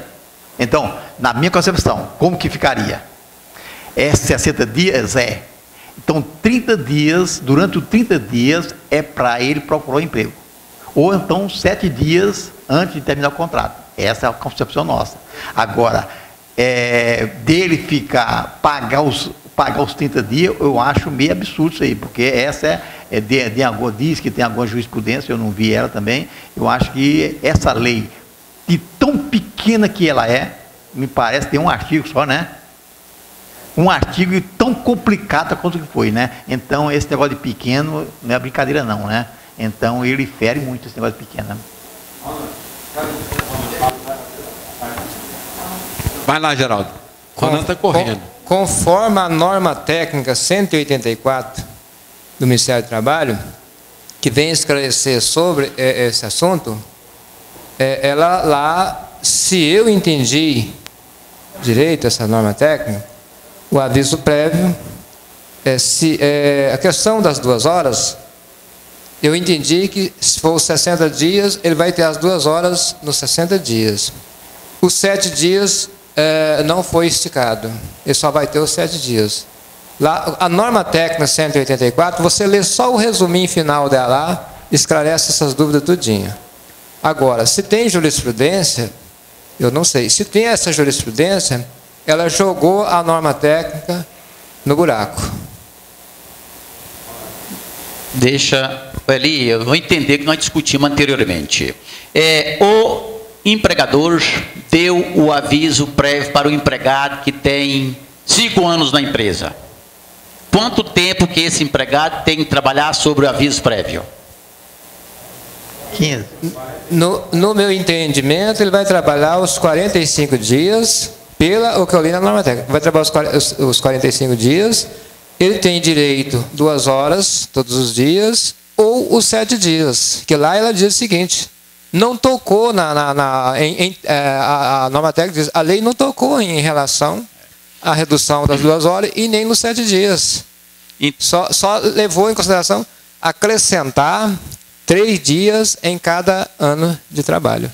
Aí eu continuo dizendo, conforme a nota técnica, inclusive anteriormente eu troquei até umas ideias superficial com o Adair, que é nosso consultor trabalhista de fato aqui do sindicato, que o aviso prévio, lá da Constituição diz que o aviso prévio no mínimo 30 dias. Pode ser mais. Isso é direito do empregado. A norma técnica 184 e a lei 12.516, ela não veio em prejuízo do empregado. Ela veio em benefício do empregado. Nós temos, inclusive, na norma técnica que diz o seguinte, temos no ordenamento jurídico o princípio do ato jurídico perfeito, esculpido no inciso 36º do artigo 5º da Constituição, que consagra a lei não prejudicará o direito adquirido, o ato jurídico perfeito e a coisa julgada. Portanto, é o seguinte, se o empregado ele tem 5 anos na empresa e o empregador, conforme meu entendimento aqui, ao interpretar a norma técnica 184, ele tem 5 anos e recebeu aviso prévio do empregador, ele vai trabalhar sobre aviso, ele vai trabalhar 30 dias e receber 45 dias. Porque não veio, a lei não veio em benefício, em prejuízo do empregado. Conforme o presidente coloca, que aí está prejudicando o empregador, que seja, é o direito adquirido do empregado. Ele não vai trabalhar 45 dias e nem 3 dias a mais por cada ano superior a 1 ano. Se ele trabalhou 1 ano completo, ele recebe o aviso 30 dias. Se ele trabalhou 1 ano e 1 dia, ele vai receber 33 dias. Agora, se trabalhou 5 anos, ele não vai ter que trabalhar sobre o aviso 45 dias. Ele vai trabalhar 30 dias e receber a indenização referente aos outros dias. Não, se ele pedir para sair, não. Se ele receber o aviso prévio do empregador. Os sindicatos estão aplicando o seguinte: você tem que fazer a projeção da data do aviso, os tantos dias, 33, 36, 45, 60, o que for, trabalhado, porque é um direito do empregado dele ter o direito de garantia de 60 dias de aviso prévio, ou seja, ele tem mais 2 meses de salário garantido trabalhando. Não é indenizado, não, senão aí o patrão está sendo penalizado. No seu entendimento, não, então, ele tem que trabalhar os 60 dias. Os sindicatos estão aplicando dessa forma, pelo menos onde eu já homologuei rescisão. Então, onde eu homologuei rescisão, eles estão levando em consideração. Se eu der um aviso prévio hoje, no dia 17 de julho, para um empregado que tem que trabalhar, seria ter direito a 45 ou 60 dias, eu vou ter que contar até o final da rescisão naquele período. Se eu for indenizar, eu tenho que indenizar ele 60 dias. Se ele vai trabalhar, ele vai trabalhar 60 dias. E se o funcionário pede demissão, aí é diferente. É só 30 dias que ele vai... O empregador não derruba o benefício, só o empregado. Se o empregado pede demissão e ele vai indenizar o patrão o aviso prévio trabalhado, somente os 30 dias. Nessa fase não se fala. Aí partiu-se do empregado. Agora, se o empregador deu o aviso, o empregado vai trabalhar 30 dias e receber a proporcionalidade. Se ele não for indenizado, ele vai trabalhar os 60 dias, todos os dias do aviso. Os 33, 36, se for trabalhado, sim. Vamos ouvir o Fábio aqui, o meu tá ruim. Fala naquele que o meu tá ruim. Bem, se o empregador demitir o empregado, né, e ele tiver, por exemplo, 60 dias, computados os anos de trabalho, aqui está falando na nota técnica 184, do lapso temporal do aviso em decorrência da aplicação da regra da proporcionalidade. O aviso prévio proporcional terá uma variação de 30 a 90 dias conforme o tempo de serviço na empresa. Ou seja, eu entendo como o Eudes falou. Se computou, deu 60 dias, ele vai ficar trabalhando sobre aviso os 60 dias. Não fala de indenizado. Tem que ser obedecido trabalhado. Se o aviso prévio é para cumprir... Porque o direito do trabalhador, nesse caso, para garantir, se o funcionário tem muito tempo de casa, ele tem esse direito de 90 dias, então é como se fosse uma estabilidade nesse período. Pelo menos os sindicatos onde eu já homologuei a rescisão estão obedecendo dessa forma. Até teve um caso que eu tinha me esquecido de fazer a projeção, o camarada estava com 5 anos, aí na hora que foi homologar, o pessoal do sindicato lá fez essa coisa, realmente esqueci. Ele falou assim: você tem condição de pagar esses dias para ele agora? Eu falei: eu vou funcionar, posso dar um cheque meu? Pode. Eu falei, fez o recibo na hora lá, homologou, colocando a ressalva, eu dei um cheque e a empresa me repôs na hora. Esses dias que eu tinha esquecido. Com relação aí, foi por esquecimento. Agora, se o empregado pediu para sair, aí tudo bem, eu entendo que ele vai cumprir os 30 dias. Somente 30 dias. Mesmo se ele tiver direito a 90 dias de aviso prévio, se ele fosse mandar, mas se ele pediu é só 30. Aí é o outro lado, ele pediu. Com relação à colocação da redução de 2 horas diárias ou 7 dias, né, que o Geraldo colocou, aqui também fala nessa nota técnica. Continuam em vigência a redução de 2 horas diárias, bem como a redução de 7 dias durante todo o aviso prévio. Ou seja, continua o que está na CLT. Durante todo o aviso prévio. Se ele tem direito a 60 ou 90, vai ter direito a 2 horas de redução. Mas só 7 dias no final do contrato. Ok. Bom, por enquanto, eu continuo aqui afirmando que, daquela maneira que eu disse, e na próxima terça-feira, então, virei aqui pedir desculpa ou então provar o que estou dizendo. Tá bom? Muito bem, Ronaldo. Alô. Microfone. Justamente. Quando a gente pensa que está tudo ok, aparecem essas divergências, né? E é custoso. Porque os sindicatos andam homologando dessa forma. Eu deparei com isso quando até o Ellerson, que entende muito de previdência, entende muito de legislação trabalhista, deu uma orientação para a minha funcionária que ela tinha que colocar na rescisão 30 dias de aviso. E o resto, o próprio programa abre um campo lá para jogar os dias indenizados. Eu falei, não vi isso em lei nenhuma. Como é que... E depois, hoje na reunião nós discutindo, o Ronan reafirmou essa teoria dele aqui. Mas, como diz ele vai verificar, então terça-feira nós resolvemos de fato essa questão. Colocando mais ainda só na pimenta aí, vamos supor, hoje mesmo veio um caso, o cara deu aviso pro cara, ele falou, não vou cumprir. Aí 60 dias, não vai cumprir, faltou. Fala, pessoal. Ele faltou 60 dias? Então vai perder as férias, tudo lá, ué. Tá bom. Mas você vai aí, Geraldo aí. Então, pô, 60 dias. Aí ele vai lá e pega uma declaração de uma empresa que ele já arranjou emprego. Ele é obrigado a cumprir o aviso? Pagar? Deixa o Geraldo falar, vai. Bom. No meu entendimento é o seguinte, olha aqui, se a empresa deu o aviso para ele, ela ofereceu a condição de trabalhar o aviso. Se ele não quer trabalhar, falta. Agora, aí é um problema sério, porque se ele faltar mais de 30 dias, porque o aviso dele é 45 dias, já poderia até desligar por abandono de emprego. Mas vamos esquecer isso aí.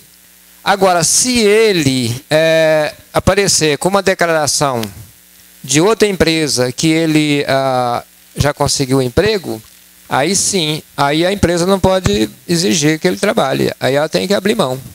Isso é meu entendimento. Só mais um.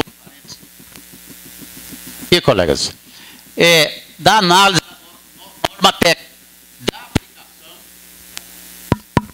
da aplicação da proporcionalidade do aviso prévio em prol exclusivamente do trabalhador, com base no artigo 7º, inciso 21 da Constituição Federal, entendemos que o aviso prévio proporcional é aplicado somente em benefício do empregado.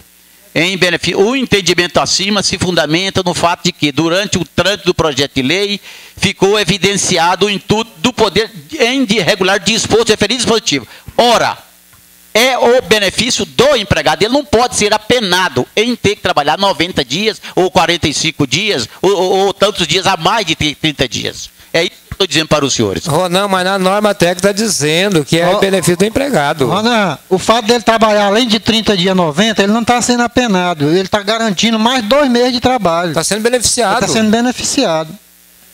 Inclusive, o que ela quer dizer? Que o empregado, se ele pedir para sair, não é obrigado. A proporcionalidade. Isso aí está tudo. Leia a norma técnica, eu acho que isso vai Deixa eu dar aí, comentar aí, Geraldo, um pouquinho. Depois você fala. Ronan, esse entendimento aí, benefício do empregado, eu entendo que veio para esclarecer o que está no artigo 487 da CLT, porque ele se refere às partes. Então, essa tese aí que eles esclareceram nessa nota técnica, em benefício do empregado, para caracterizar que somente a parte do empregado que é aplicável à projeção.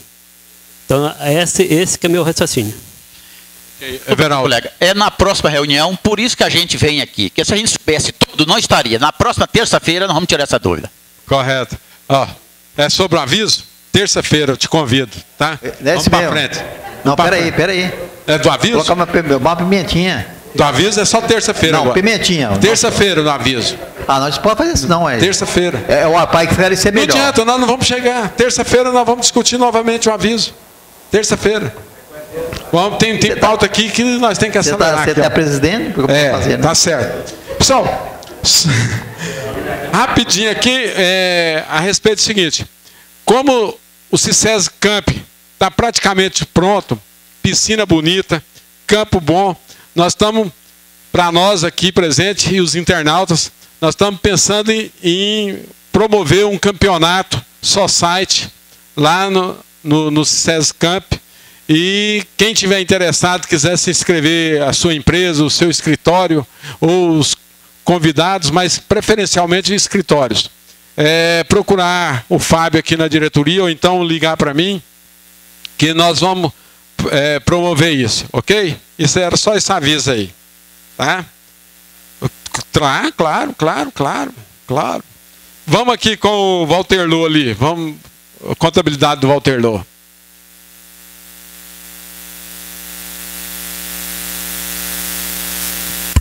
Alô? Sabe se algum colega tem experiência com agronegócio? Eu gostaria de buscar.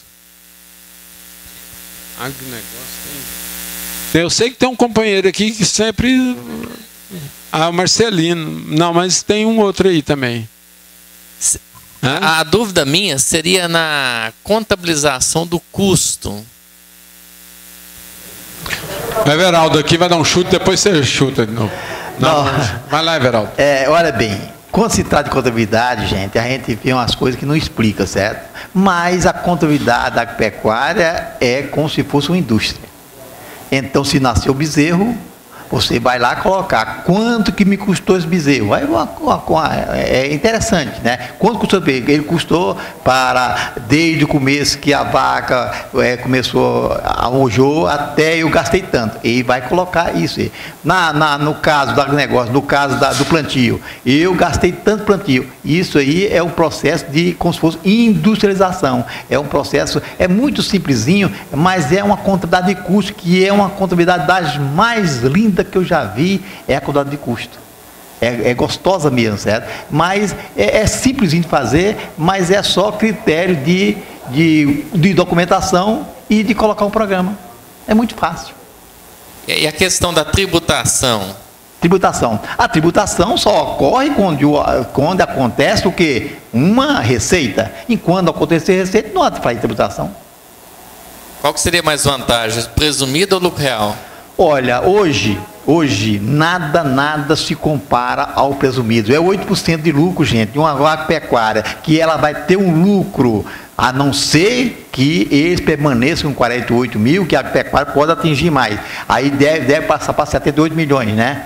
Então, permaneça no presumido, que é mais viável, certo? Para você tributar a pecuária. O lucro dela é bem significativo. Eu perguntei ao artista lá se era, o que ele pagava de imposto de renda na pessoa física. Ele me disse que não paga nada. Falei, primeiro, se eu levar o senhor a um CNPJ, você vai pagar imposto. Qual que seria? Olha, talvez ele não pague porque não declara também, né? Ele deve aumentar esse custo, arrumar nota, não sei como ele faz. Eu não sou contador dele, pessoa física. Não, cuidado que normalmente eles não declaram o que vendeu, porque na realidade o primeiro passo, quando começa a pecuária, tudo que ele compra é investimento, certo? Quando acabar o investimento, vai ter que ter receita, não tem jeito não, gente. Porque se ele comprar uma cerca, é investimento. Se ele comprar um trator, é investimento. Tudo que ele comprar é investimento. Mas esse investimento vai ter uma hora que ele vai acabar. Os 10 anos dele, ele vai suprir toda a receita com esse investimento. Uma hora ele vai ter que pagar imposto. E a contabilização lá do bovino, da vaca e do touro, e essa vaca ela vai depreciando a cada ano. Existe a vaca que é investimento, que é aquela que é produtiva, e aquela que é mercadoria. Certo. No caso dele, todas as matrizes são reprodutoras. Vai depreciando. Mas o que adiantaria depreciar? Isso é depreciação, cara, me perdoa. Como que eu falaria assim? É uma enganação.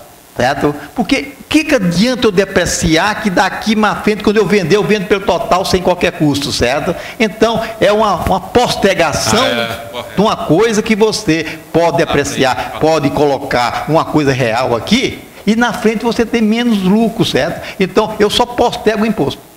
Pagar, eu vou ter que pagar. Ok, obrigado. Peraí, deixa o Geraldo comentar aqui, depois eu passo o Franciano e Rale. Peraí. Vai lá, fala, deixa o Franciano falar lá, Geraldo. Possivelmente ele está fazendo na atividade rural, que é tributado somente 20% da base, por isso que ele insiste com você em pessoa física. Não, mas o que o Everaldo colocou aqui, que eu ia colocar para ele. A pessoa física, o lucro é 20%, pessoa jurídica presumida é 8%. Então deixa o Geraldo falar aqui. Ô Eli, Eu já fiz uma projeção, uma receita até R$1 milhão. Na pessoa física fica mais barato. Eu já fiz a projeção. Eu tenho um cliente que era pessoa física, ele passou para pessoa jurídica, realmente ele arrependeu. Tá? Porque começa desde a burocracia. Né? Entendeu? Então, dependendo do faturamento até R$1 milhão, se ele quiser pagar menos imposto, fica na pessoa física. Agora, se ele quiser se organizar, faça a pessoa jurídica. Entendeu? Quiser se organizar. Porque na pessoa física 20% você vai tributar na tabela progressiva. Você pode pegar uma alíquota lá de 27%.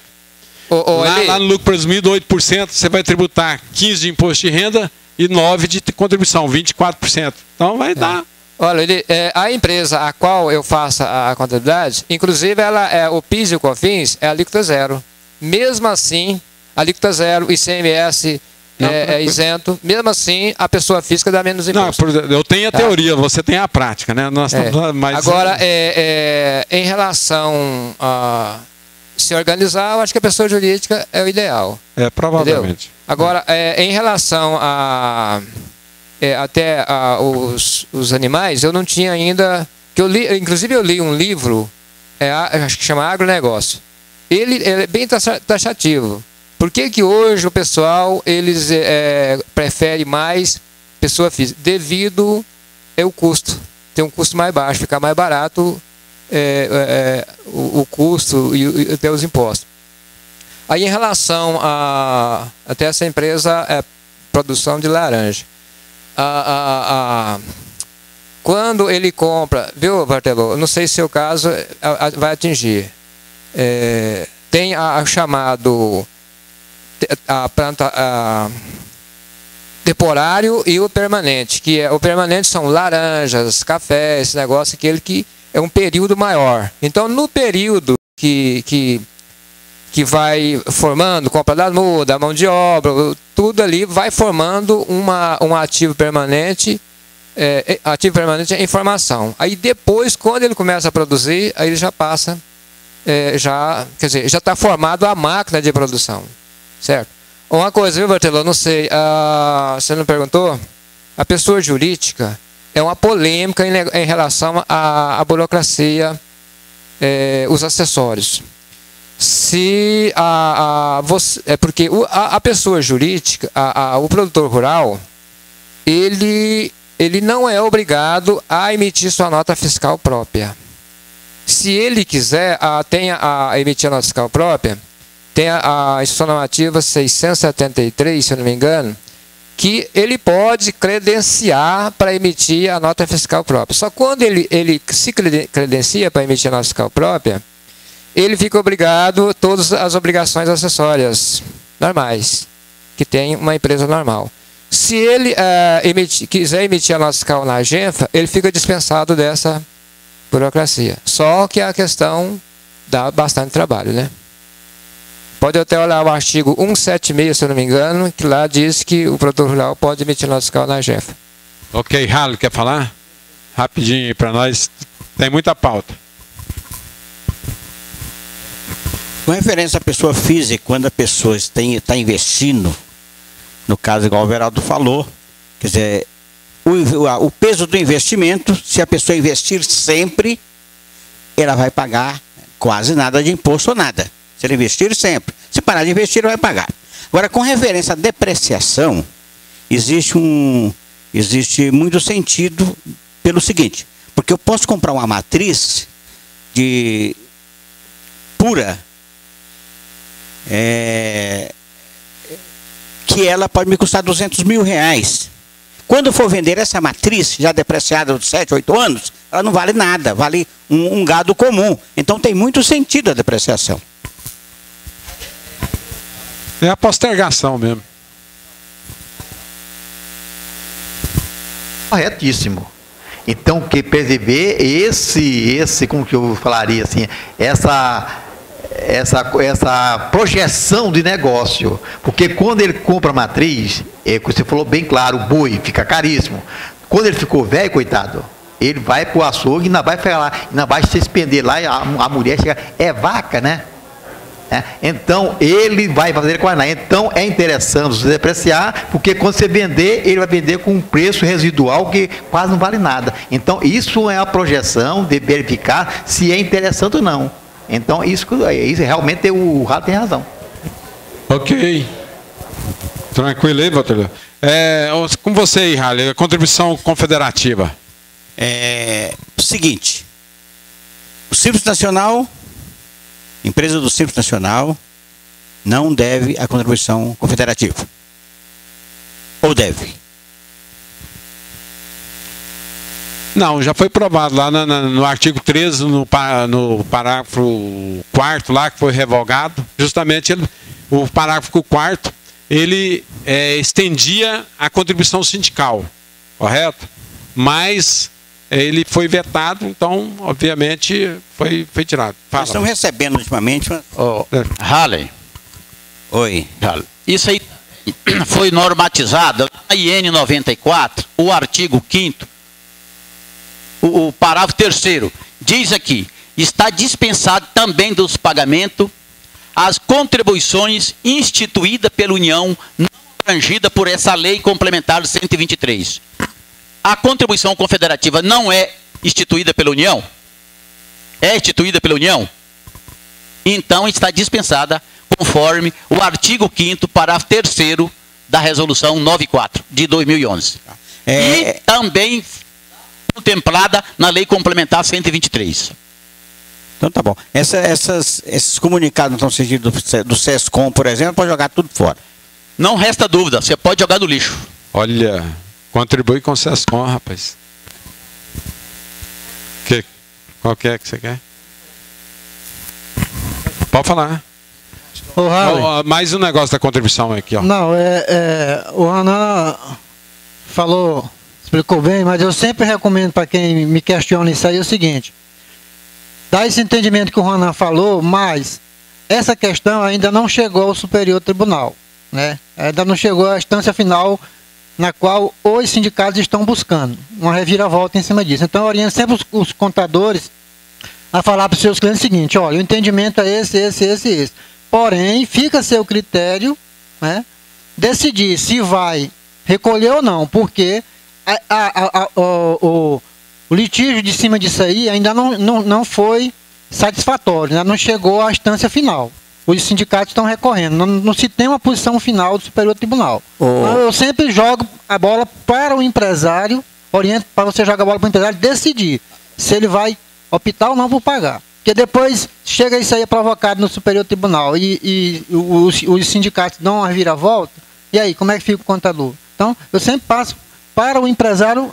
Deixa eu lá. Depois Fábio, você volta aí. no caso aí, as contribuições confederativas ou as contribuições sindicais do Simples Nacional? Porque a sindical já tem decisão final do STF. Eu tenho o trânsito em julgado, tem lá no escritório. Já. Eu tenho isso aí. Então você passa para mim. Eu criei uma polêmica com o pessoal do CRF, estão pedindo, do Conselho de Farmácia, pedindo que as empresas pagassem, do Simples Nacional, pagassem a contribuição sindical lá, para eles poderem homologar, revalidar os alvarás. Aí eu bati na tecla lá e falei assim: eu vou denunciar para o Ministério Público, isso aí está errado. Aí eu mandei para eles também via e-mail um parecer que já tinham julgado, e agora eu tenho lá... julgado de última instância? Julgado, foi transitado em julgado pelo STF. Eu tenho isso lá no escritório. Eu te mando isso aí. Passa para mim, por favor. Inclusive, só um pouquinho, né? Inclusive o SESCOM mandou a cartinha baseado num punhado de disposição do STF. Fala.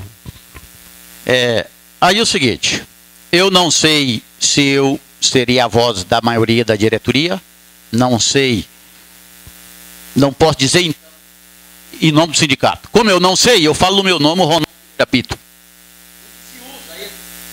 E que o sindicato está se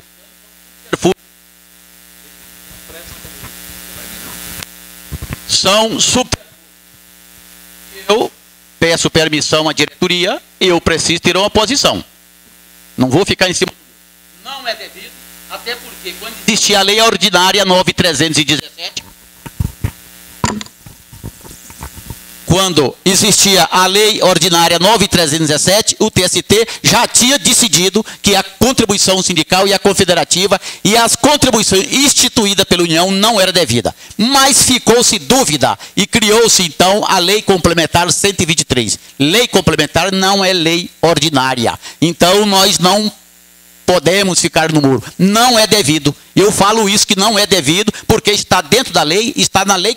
Então, de que adianta a lei? De que adianta a lei complementar se está claro aqui, no dispositivo? E isso já foi lá pacificado desde a lei 9.317. Não é devida a contribuição sindical patronal, contribuição confederativa e outras instituídas pela União. Então, está claro. Ok, presidente. Eu vou acompanhar o Ronan, porque achamos nós, se o Sindicato Contabilidade do Estado de Goiás fosse viver de contribuição sindical, ele não teria nenhuma cadeira dessa aqui, viu? Porque então acho que o sindicato deve mostrar para o associado o serviço e é livre a associação, ninguém é obrigado a sindicalizar. Se eu não sou obrigado a sindicalizar, eu sou obrigado a contribuir? Eu acho que não. Então, esse é o espírito certo da Lei Complementar 23, que é mais social. O sindicato tem que oferecer alguma coisa para a categoria. Certinho. Vamos aqui com o Júlio aqui, vamos passar a pauta aqui. Redução do IRPJ.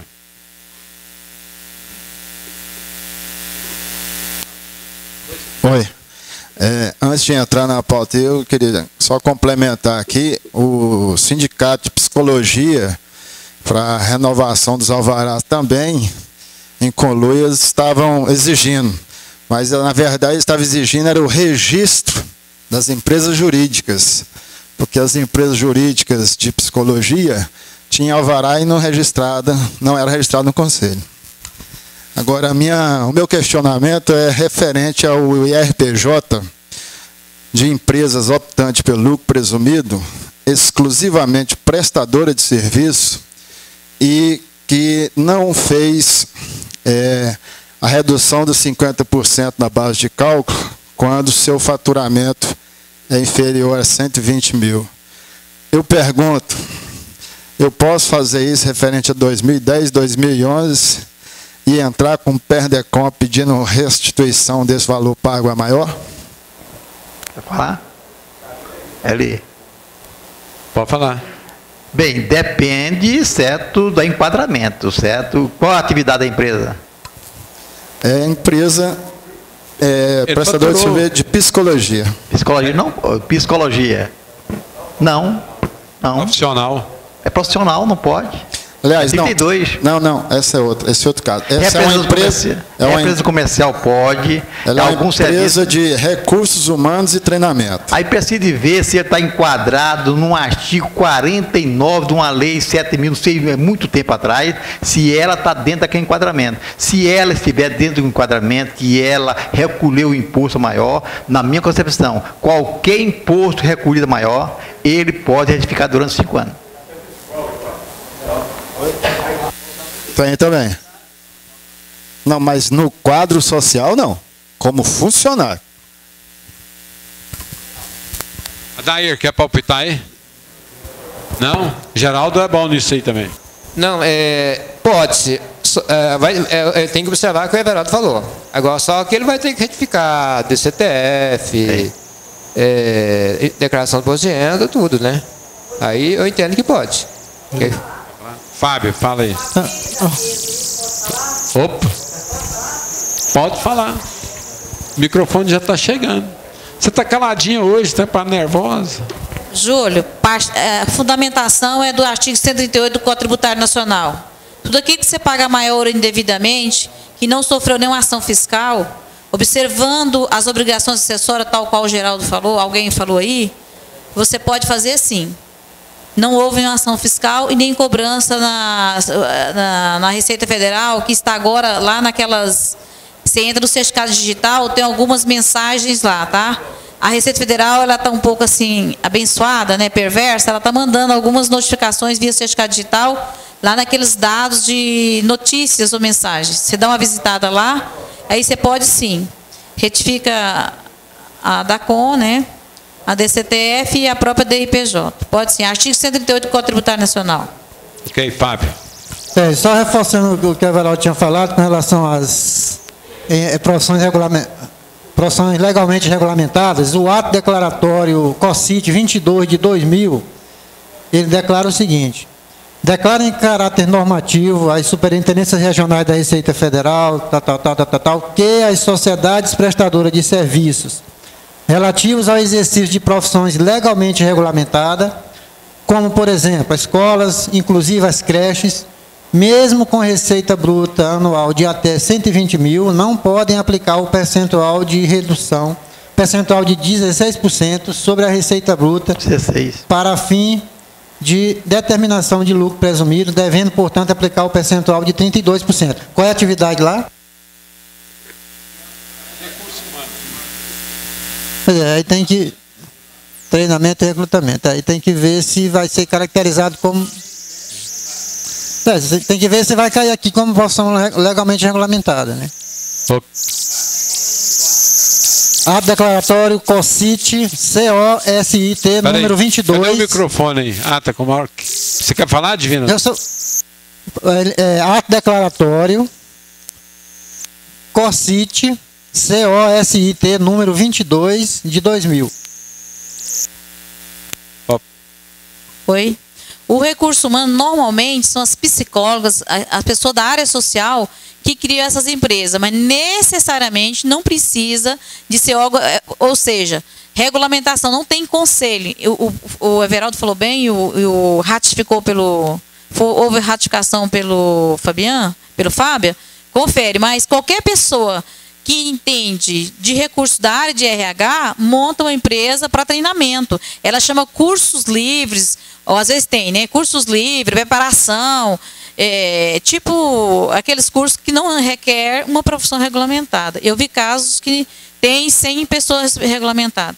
Mas normalmente tem um psicólogo lá. Por quê? Para poder treinar as pessoas, para poder contratar, né? É isso aí. Ok. Vamos aqui com a Marli rapidinho aqui, ó, alteração, Marli.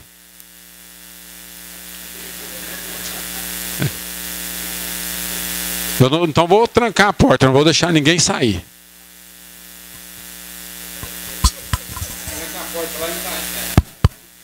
É o seguinte, é sobre alteração de mudança de endereço da sociedade. A transferência do estoque seria do endereço antigo para o novo? Como que na prática algum colega aí fez isso aí? Na prática como seria? Não, a transferência das mercadorias.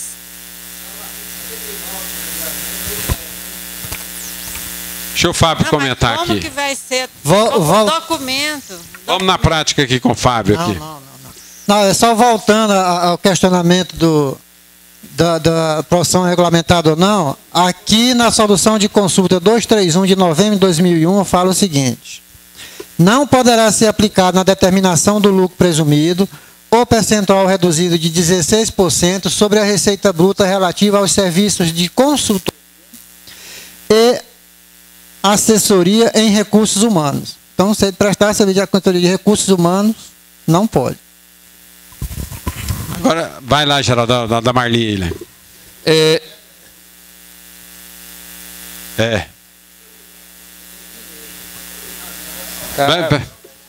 Vamos lá para a alteração, esse aí morreu. Se você estiver querendo saber sobre a incidência de imposto e como mudar, mais ou menos isso, você vai lá no artigo 79 do regulamento do ICMS do Estado. Lá ele disciplina tudinho como você vai proceder. Que ele não vai haver incidência não, tá?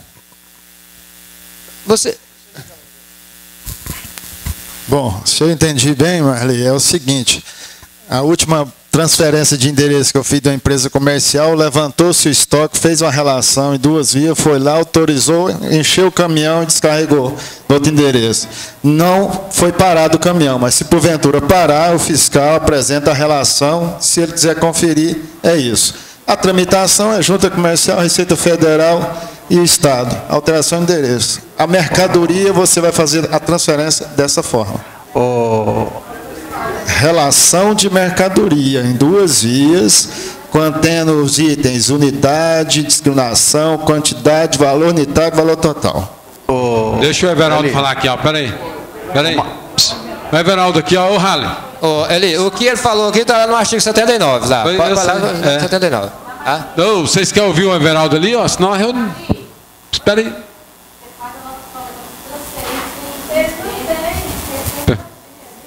Espera aí. Lê o artigo 79, você vai esclarecer para você. O que o Júlio falou está certíssimo.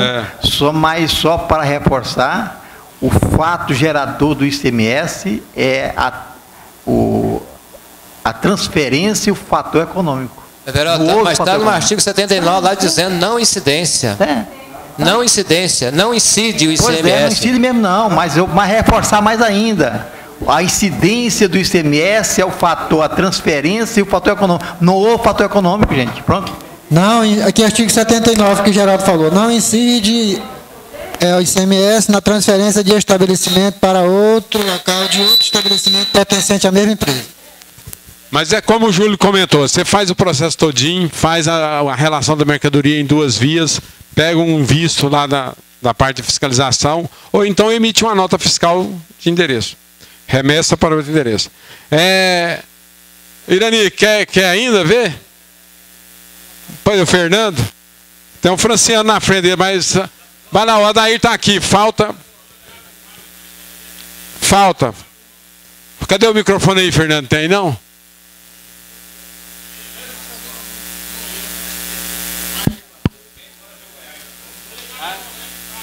Liga amanhã, liga. Ô Fernando, liga pro Fábio também amanhã. Franciano liga e CP. É mais de 9.